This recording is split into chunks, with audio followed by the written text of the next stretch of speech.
नमस्कार।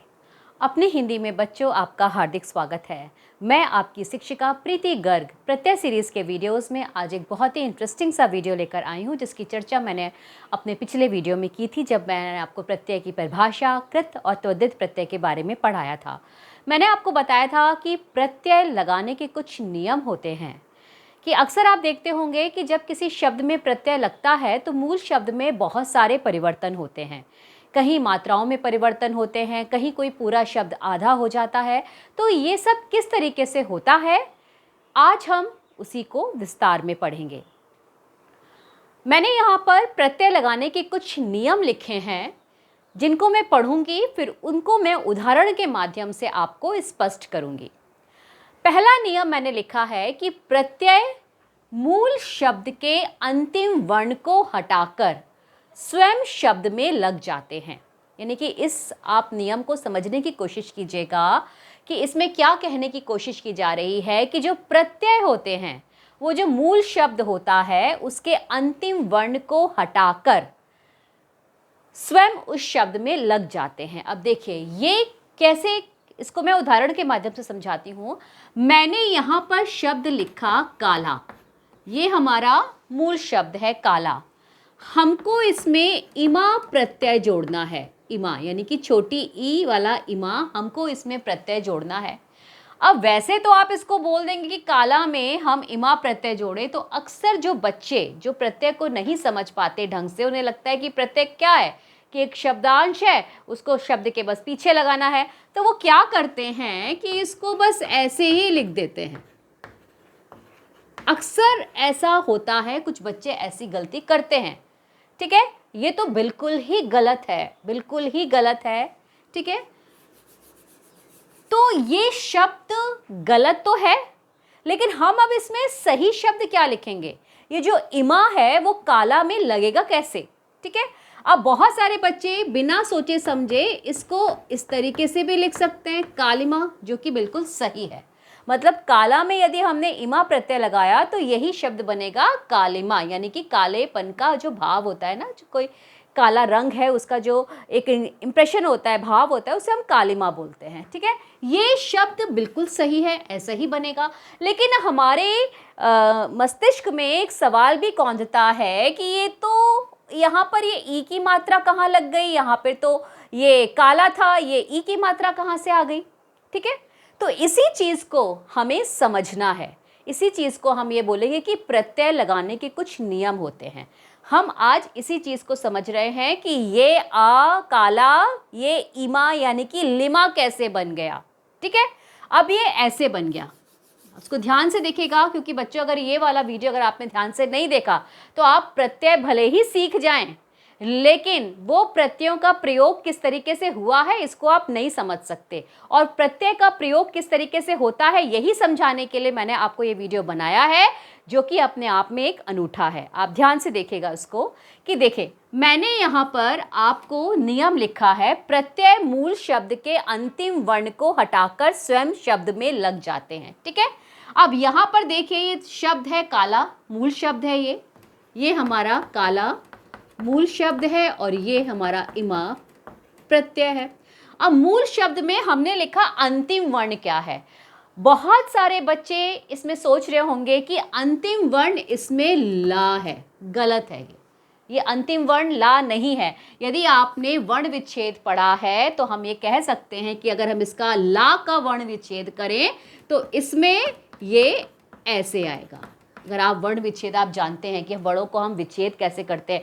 वर्ण विच्छेद का मतलब होता है कि वर्ण में से उसके स्वर को अलग कर देना। अब यहाँ पर मैंने यही किया है, जो ला है इसका हमने इसको अलग कर दिया इसके स्वर से। ला जब हम स्वर से अलग कर देते तो उपसर्ग में भी मैंने बताया था कि उस वर्ण पर हम हलंत लगा देते हैं, व्यंजन पर हलंत लगा देते हैं, इसका मतलब इसमें इसका स्वर नहीं है। अब यहाँ पर अगर ला को आ से अलग कर दिया तो यहाँ पर फिर अब देखिए अंतिम वर्ण क्या हुआ, अंतिम वर्ण यहाँ पर आ हुआ। ठीक है, काला शब्द में का जो अंतिम वर्ण है वो आ हुआ यहाँ पर। अब हमने इसमें क्या लिखा है कि प्रत्यय मूल शब्द के अंतिम वर्ण को हटाकर स्वयं शब्द में लग जाते हैं। अब प्रत्यय का क्या है, इमा, यहाँ पर जो प्रत्यय है वो है इमा, यानी कि ई की हमें मात्रा लगानी है।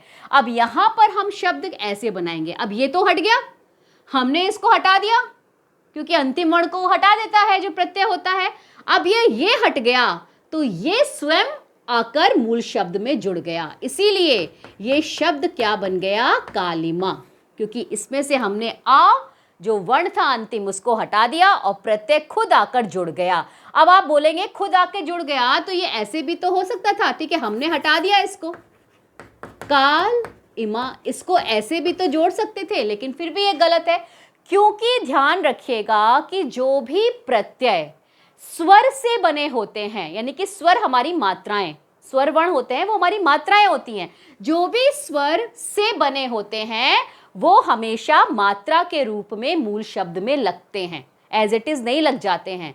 ये ध्यान रखिएगा कि जो भी प्रत्यय स्वर वर्ण से बना है, जैसे कि आना हो गया, आवट हो गया, आहट हो गया, इला हो गया, इत हो गया, इन हो गया, ईन हो गया, इस तरीके से आलू हो गया, उक हो गया, इस तरीके के जो ये कोई भी प्रत्यय जो कि स्वर वर्ण से बना है वो प्रत्यय मात्रा के रूप में मूल शब्द में लगता है। अब देखिए यहाँ पर इमा लिखा है, ये भी स्वर वर्ण है, अब इसकी मात्रा हम यहाँ लगा देंगे, हमने आ तो पहले से ही हटा दिया है, उसकी जगह हमें अब प्रत्यय लगाना है, तो जो ई है उसकी मात्रा ला पे लग जाएगी, ई की छोटी की मात्रा होती है ये, अब ये शब्द बन जाएगा कालिमा, ठीक है। इस तरीके से एक और शब्द हम देखते हैं, यदि हमने यहाँ पर शब्द लिखा रंगीन, रंगीन शब्द, इसमें क्या है, मूल शब्द क्या है इसका, इसका मूल शब्द है रंग और इसमें जुड़ा है ईन प्रत्यय, ठीक है। अब इसमें भी वही खेल हुआ है, अब इसका जो आखिरी वर्ण है, आखिरी वर्ण ना है और ना के साथ क्या जुड़ा हुआ है, छोटा अ, इसको अगर हम अलग करें तो ना के साथ छोटा अ जुड़ा हुआ है, ठीक है।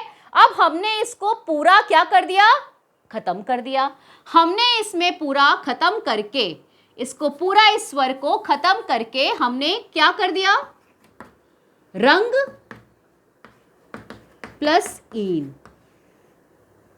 ठीक है, इसको हमने यहाँ रंगीन बना दिया, यानी कि ये जो अंतिम वर्ण था न जिसमें अ जुड़ा हुआ था, ना को हटाकर हमने इसमें रंगीन ई की मात्रा, जो बड़ी ई की मात्रा है वो लगा दी और शब्द बन गया रंगीन। ध्यान रखिएगा आप लोग, ये नियम भी यही कहता है, प्रत्यय और स्पेशली कौन से प्रत्यय, स्वर वर्ण वाले प्रत्यय जिनकी स्टार्टिंग स्वर वर्ण से होती है, वो जो प्रत्यय होते हैं वो मूल शब्द में के अंतिम वर्ण को हटाकर स्वयं लग जाते हैं और किस रूप में लगते हैं, मात्रा के रूप में लगते हैं, ठीक है, हमेशा ध्यान रखिएगा। ऐसे हमने यहां पर लिखा चमक, ईला प्रत्यय लगाया हमने, अब देखिए यहां पर भी यही है, अब इसको चमकीला कैसे हो गया, ये इस प्रकार से हो गया कि यहां पर जो ये अ वर्ण था, क के बाद इसका लास्ट वर्ण छोटा अ था, उसको उसने हटा दिया, ठीक है, हटा दिया मतलब उसकी जगह क्या लग गया, वो स्वयं लग गया, और किस तरीके से लग गया, बड़ी ई यानी कि मात्रा के रूप में लग गया, चमकीला, ठीक है। तो ये नियम यही बताता है कि प्रत्यय किस प्रकार यूज होते हैं, कि प्रत्यय अपने मूल शब्द के अंतिम वर्ण को हटाकर स्वयं उसमें लग जाते हैं मात्रा के रूप में, क्योंकि वो स्वर वर्ण वाले प्रत्यय होते हैं। ऐसे आप कितने भी आप प्रत्यय देख लो जो कि स्वर वर्ण से शुरू होते हैं, वो किस तरीके से प्रयोग होता है, जैसे कि मैंने यहाँ पर लिखा भूख और इसमें आ प्रत्यय लगाया, अब यहाँ पर क्या बन जाएगा, आ प्रत्यय है और भूख में आ प्रत्यय लग जाएगा तो वो भूखा बन जाएगा, यानी कि जो इसकी मात्रा है वो ख में लग जाएगी, और इसमें ख में ऑलरेडी अ है, छोटा अ है, उसको उसने रिप्लेस कर दिया, उसको हटा दिया और खुद उसके साथ जुड़ गया, इसलिए क्या बन गया, भूखा, ठीक है। ऐसे ही हमने रंग प्लस ई, ये देखिए यहां पर भी वही हुआ कि जो ये प्रत्यय है, स्वर वाला जो प्रत्यय है, स्वर वर्ण से शुरू या स्वर वर्ण वाला जो प्रत्यय है वो हमेशा मूल शब्द में मात्रा के रूप में लगता है। यहां पर अंतिम वर्ण इसका छोटा अ है, छोटे आ को इसने रिप्लेस किया और ये शब्द बन गया रंगी, रंगी हुई, ये मेज रंगी हुई है, जो इस तरह रंगी मतलब जो रंगा, जो कलर्ड होती है, उसको हम इस तरीके से लिखेंगे। तो ये जो पहला नियम जो मैंने आपको बताया कि प्रत्यय, स्पेशली स्वर वर्ण वाले प्रत्यय, जिसमें स्वर वर्ण होता है, वो प्रत्यय मूल शब्द के अंतिम वर्ण को हटाकर स्वयं शब्द में लग जाते हैं। तो जितने भी एग्जाम्पल मैंने आपको दिए हैं वो एग्जाम्पल इसी नियम को प्रूव करते हैं कि किस तरीके से। लेकिन कौन से प्रत्यय होंगे? वो प्रत्यय होंगे जो कि स्वर वर्ण वाले होते हैं। आना है आपका, आनी है, आड़ी है, आ है आपका, ये इत हो गया। जैसे कि हमने यहाँ पर एक लिखा, हर्ष लिखा, और यहाँ पर हमने उसको इत प्रत्यय लगाया। अब देखिए हर्षित कैसे हो गया? यहाँ पर जो ई है, इसका छोटी ई का जो ई है, वो इसको मात्रा के रूप में इसके अंतिम स्वर में लग जाए, अंतिम वर्ण में लग जाएगा, हर्षित। तो शब्द बन गया आपका हर्षित। ठीक है, इस तरीके से हमारा ये प्रत्यय काम करता है, जो स्वर वर्ण वाले प्रत्यय होते हैं। तो ये नियम बच्चों आपको समझ में आ गया होगा। जो पहला नियम मैंने लिखा है कि किस तरीके से जो स्वर वर्ण वाले प्रत्यय होते हैं वो मूल शब्द के आखिरी का जो प्रत्यय वर्ण होता है उसको हटाकर स्वयं उसमें मात्रा के रूप में लग जाते हैं। हमेशा ये जितने भी ऐसे स्वर वर्ण वाले प्रत्यय हैं वो मात्रा के रूप में अपने मूल शब्द में लगते हैं। ठीक है, तो ये नियम आपको समझ में आ गया होगा, पहला वाला। अब हम आते हैं दूसरे नियम पे कि दूसरा नियम क्या बोलता है। दूसरा नियम बोलता है कि कुछ प्रत्यय ज्यों के त्यों मूल शब्द के पीछे लग जाते हैं। ठीक है, अब ये कौन से प्रत्यय होते हैं? जैसे कि हमारा मूल शब्द है गुण और वान प्रत्यय है, तो बन गया गुणवान। हमने इसमें कोई परिवर्तन नहीं किया, जो मूल शब्द था बस हमने वान को जोड़ दिया। ठीक है, ऐसे ही हमारा है कि गुण में हमने वती प्रत्यय को जोड़ा तो शब्द बन गया गुणवती। इसमें भी हमने कुछ परिवर्तन नहीं किया। ऐसे हम बोल सकते हैं कि हमारा प्रत्यय है दार, हमने इसमें दुकान शब्द में इसको जोड़ा तो ये बन गया दुकानदार। इस तरीके से हम इस तरीके से ये सारे प्रत्यय जुड़ते हैं कि जो कुछ प्रत्यय, और ऐसे बहुत सारे प्रत्यय होते हैं। जैसे कि एक प्रत्यय है आपका वाला, हमने उसको घर शब्द में जोड़ा तो बन गया घर वाला।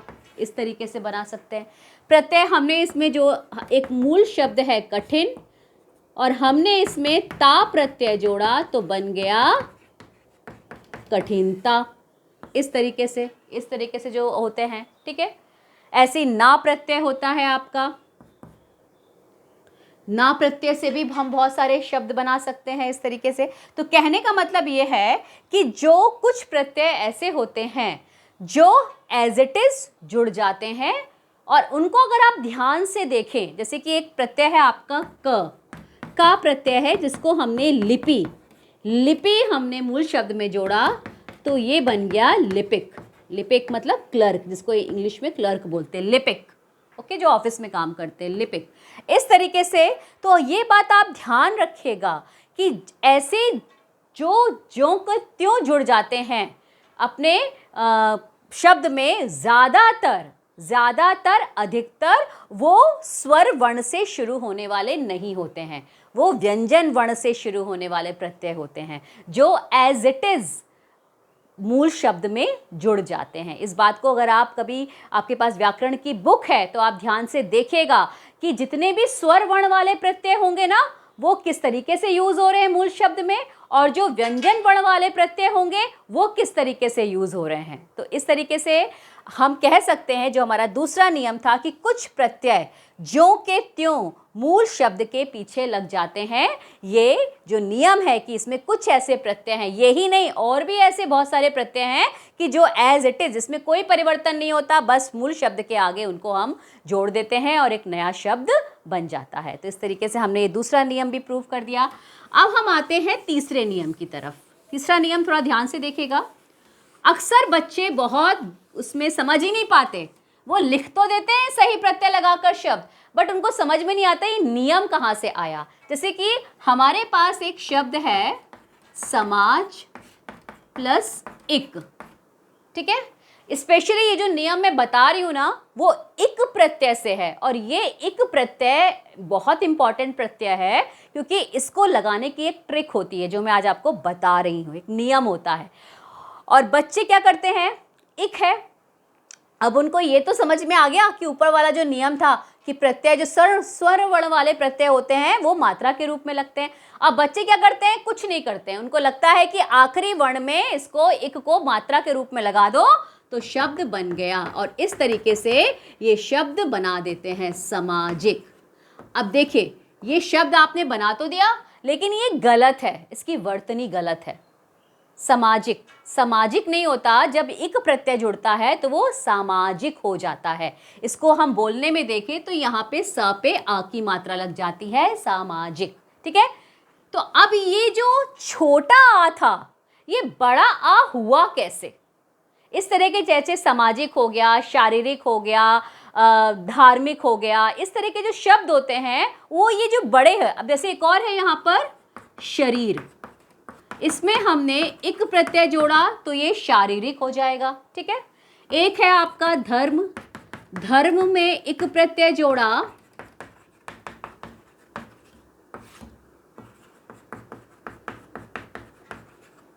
तो ये धार्मिक बन गया। अर्थ में हमने इक प्रत्यय जोड़ा तो ये आर्थिक बन गया। यानी कि क्या हो रहा है, ये हो रहा है कि जो पहला वर्ण है ना मूल शब्द का, उसमें आ की मात्रा लगती जा रही है। अगर हम ये बोले कि जो जहां पर भी इक प्रत्यय आएगा ऐसे शब्दों में, वहां पर ये जो ये पहला वर्ण है उसमें आ की मात्रा लग जाएगी। मैं बोल तो सकती हूँ ये, और आप लोग ध्यान भी रख सकते हैं इसका, लेकिन इसका कुछ नियम तो हमें समझना पड़ेगा कि ये होता क्यों है। तो जिस तरीके से मैंने आपको बताया था कि जब हमने उपसर्ग पढ़े थे तो मैंने कुछ उपसर्ग आपको ऐसे बताए थे जो संधि के नियम से बनते हैं, ऐसे ही कुछ प्रत्ययों में भी कभी कभी बहुत थोड़ा संधि का भी नियम प्रयोग होता है। अब यहाँ पर हम इसको पूर्ण रूपे संधि तो नहीं बोल सकते, लेकिन इसमें जो नियम है जो मैं आज आपको बताने जा रही हूँ, और वो नियम मैंने यहाँ पर लिख रखा है, आप ध्यान से देखिएगा। ठीक है, मैंने लिखा है आ वर्णमाला आप सभी जानते हैं, स्वर से सभी परिचित हैं आप। आ ई ए उ ओ औ। अभी जो इस तरह के जो शब्द बनते हैं ना, मैं आपको और शब्द देती हूँ, जैसे कि मैंने यहाँ पर लिखा भूगोल, है ना, भूगोल में हमने इक प्रत्यय है तो वो बन गया भौगोलिक। ठीक है, इस तरीके से हमने यहाँ पे लिखा विज्ञान, विज्ञान में हमने इक प्रत्यय जोड़ा तो बन गया वैज्ञानिक। ठीक है, अब देखिए यहां पर ये भू का भौ कैसे हो गया और यहां वी का वय कैसे हो गया, यही हमें समझना है। यही ये नियम को मैं इसीलिए समझा रही हूं जिससे कि आपको पता चले कि परिवर्तन हो क्यों रहे हैं। यहां पर मैंने लिखा कि जब हमारे मूल शब्द का, जब स्पेशली ये इक प्रत्यय के लिए नियम है, आप इक प्रत्यय का नियम सीख रहे हैं कि जिन शब्दों में इक प्रत्यय लगता है उसमें ये कैसे परिवर्तन होते हैं।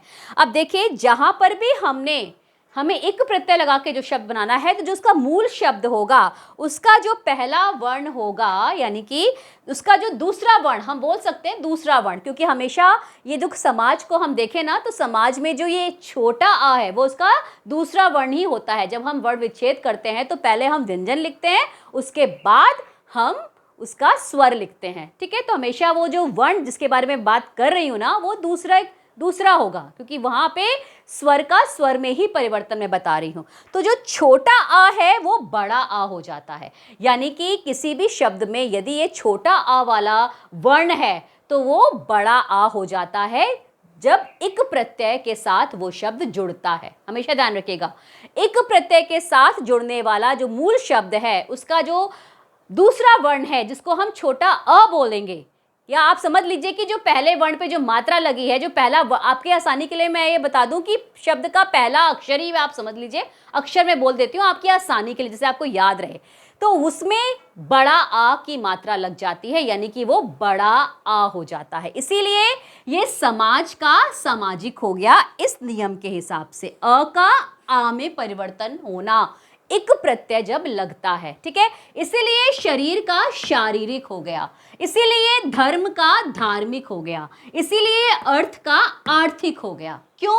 क्योंकि इक प्रत्यय जिस मूल शब्द में लग रहा है, यदि उस मूल शब्द का जो वर्ण है, वो पहला जो वर्ण है, अक्षर है, वो अ स्वर के साथ है, छोटे अ स्वर के साथ है, तो वो वहां पर बड़ा आ हो जाता है, ये नियम कहता है, ठीक है।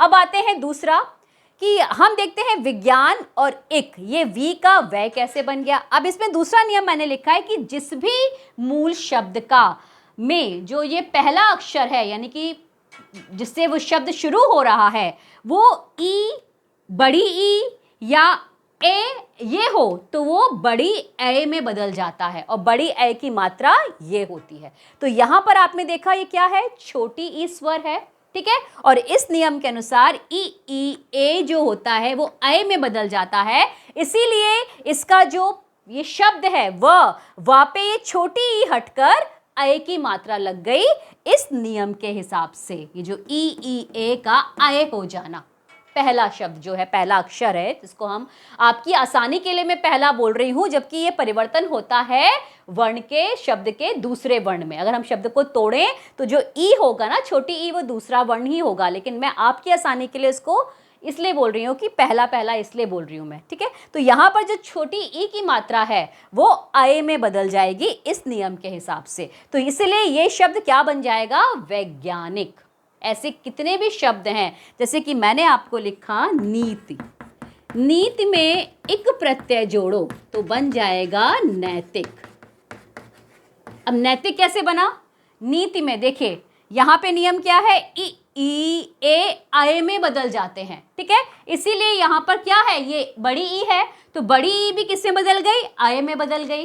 तो यहाँ पर मात्रा क्या आ गई, इसीलिए ना पे नैतिक आ गया, ठीक है। और फिर जो मैंने आपको बाकी जो नियम बताया था इक का, वो वैसे ही यूज होगा जो कि स्टार्टिंग में जो नियम बताया था, ठीक है। इसलिए ध्यान रखिएगा हमेशा इक प्रत्यय में किस तरीके के ऐसे शब्दों में जो परिवर्तन होता है मूल शब्द में, उसका नियम क्या है, नियम यही है। अब तीसरा है उ औ स्वर में बदल जाता है। अब देखिए यहाँ पर मैंने भूगोल लिखा है, भूगोल का भौगोलिक इसीलिए हुआ है। मैंने जो तीसरी चीज लिखी है यहाँ पे उ औ स्वर में बदल जाता है, तो यहाँ पर ये बड़ा ऊ है। अब बड़ा ऊ किस में बदल जाएगा, ये औ में बदल जाएगा, इसीलिए ये भू का क्या हो गया, भौगोलिक हो गया, ठीक है। बाकी शब्द ऐसे लिखा, ला में वो ई की मात्रा लग गई और शब्द बन गया भौगोलिक। तो इसीलिए आप ध्यान से देखिए, ये जो नियम है इक प्रत्यय के साथ का जो नियम है, आपको कहीं नहीं किसी भी व्याकरण की बुक में आपको नहीं मिलेगा। ये इक प्रत्यय जुड़ने से मूल शब्द में परिवर्तन क्यों हो जाता है, इसलिए मैं आपको वीडियो में विस्तार में बता रही हूँ कि क्यों हो जाता है। क्यों हो जाता है, क्योंकि ये नियम लगता है।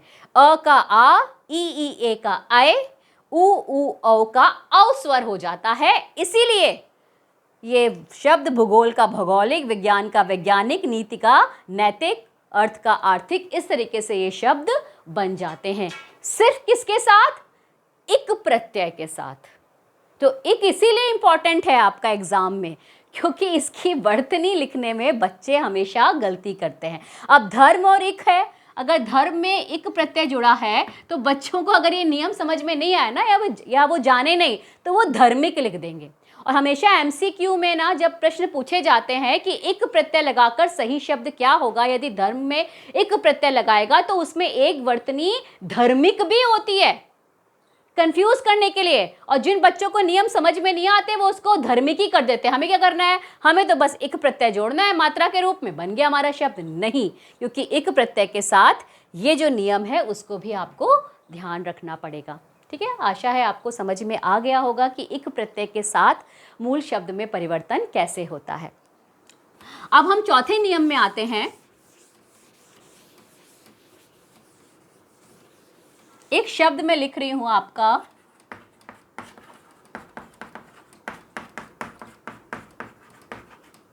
मूल शब्द है आपका धीर, एक और मूल शब्द है आपका ईश्वर, ठीक है।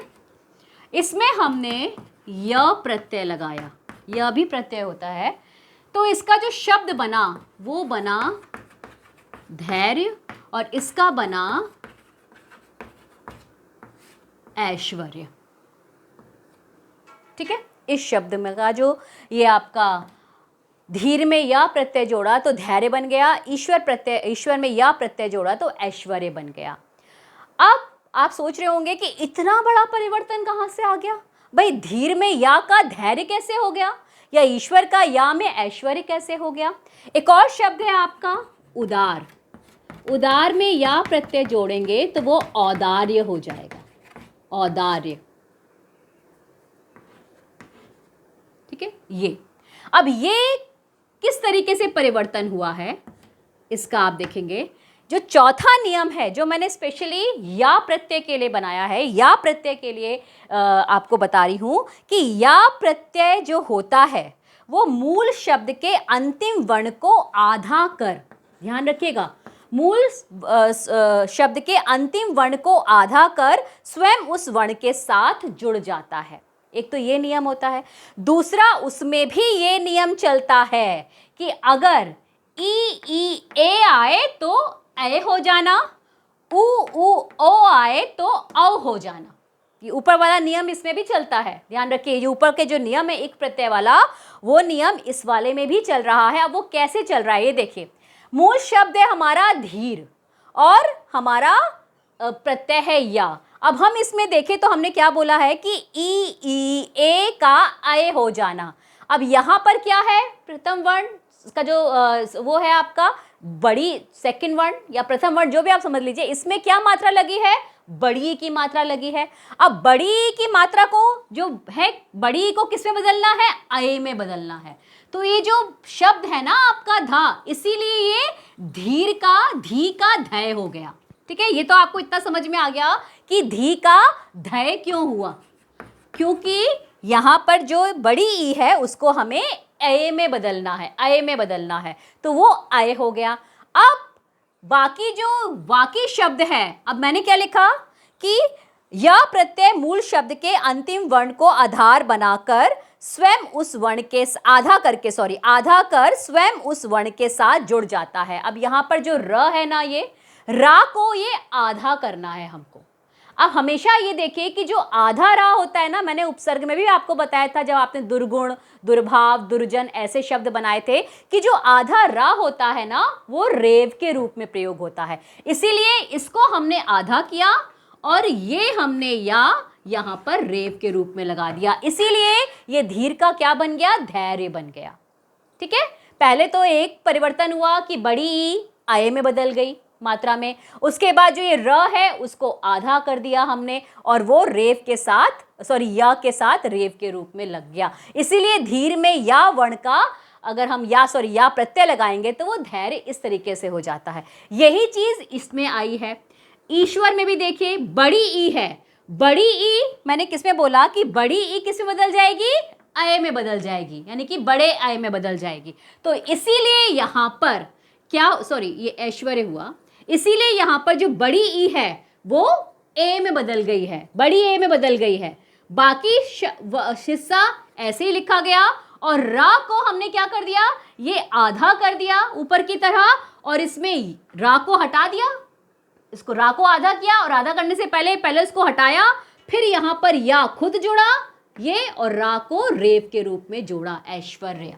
कहीं कहीं इसकी वर्तनी ऐश्वर्य भी होती है, लेकिन अगर हम इस नियम के हिसाब से चले ना तो इसकी वर्तनी ऐश्वर्य होगी, ऐश्वर्य नहीं होगी। ठीक है, कहीं कहीं किसी व्याकरण की पुस्तक में आपको ऐश्वर्य यानी कि डबल मात्रा लगी मिलेगी, नहीं। यदि ये नियम को देखें तो हम इसमें ऐश्वर्य ये वाली वर्तनी होगी, ऐश्वर्य, क्योंकि बड़ी ई को हमने ए में बदला है, ऐश्वर्य। ठीक है, उसके बाद आपका उदार और य, उदार और या भी ऐसी काम करेगा। यहां